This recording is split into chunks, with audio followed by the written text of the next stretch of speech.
तुम्ही कधी असा प्रेमात पडलेला माणूस पाहिला आहे का, ज्याला समोरच्या मुलीशी बोलायला सुद्धा भीती वाटते? प्रेमात पडलेला प्रत्येक शांत मुलगा ज्या चित्रपटात स्वतःला पाहू शकतो, असा साधा, गोड आणि खूप रिलेट होणारी स्टोरी सांगणारा 1976चा बासू चटर्जी दिग्दर्शित छोटीसी बात. चित्रपटात 70s मधल्या मुंबईतला मध्यमवर्गीय अरुण म्हणजे अमोल पालेकर एका ऑफिसमध्ये काम करणारा एक साधा सुद्धा मुलगा. रोज सकाळी बस स्टॉपवर तो एका मुलीला पाहत असतो, ती म्हणजे प्रभा, विद्यासेना.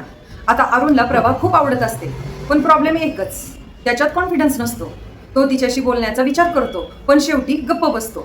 बसमध्ये तिच्यासाठी सीट ठेवतो, तिच्या मागे मागे चालत जातो, पण तू मला आवडतेस हे काय तो तिला बोलू शकत नाही.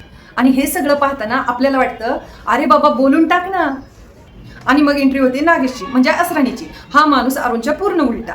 स्मार्ट, कॉन्फिडंट, सतत बोलणारा आणि मुलींना इम्प्रेस करण्यात एक्सपर्ट. हळूहळू प्रभा त्याच्याकडे आकर्षित होऊ लागते आणि इथूनच अरुणची खरी धडपड सुरू होते.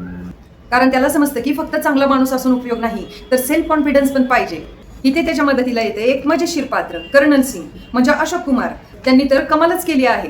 ते अरुणला शिकवतात कसं बोलायचं, कसं चालायचं, आत्मविश्वास कसा वाढवायचा आणि आयुष्याकडे बघण्याची त्याची नजरच बदलून टाकतात. सलील चौधरी यांच्या संगीतातील न जाने क्यों, जाने मन यासारखी गाणी एक वेगळाच फील देतात. चित्रपटाची सर्वात भारी गोष्ट म्हणजे त्याचा अतिशय साधेपणा.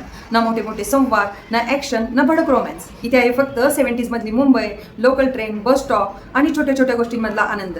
या सगळ्या गोष्टी एवढ्या जिवंत वाटतात की आजही हा चित्रपट खूप फ्रेश वाटतो. असा हा simple, sweet, feel good cinema जर पाहायचा असेल तर यूट्यूबवर पाहण्यासाठी अवेलेबल आहे. अशाच सुंदर चित्रपटांचे ॲनालिसिस पाहण्यासाठी माझ्या चॅनलला लाईक आणि सबस्क्राईब करा.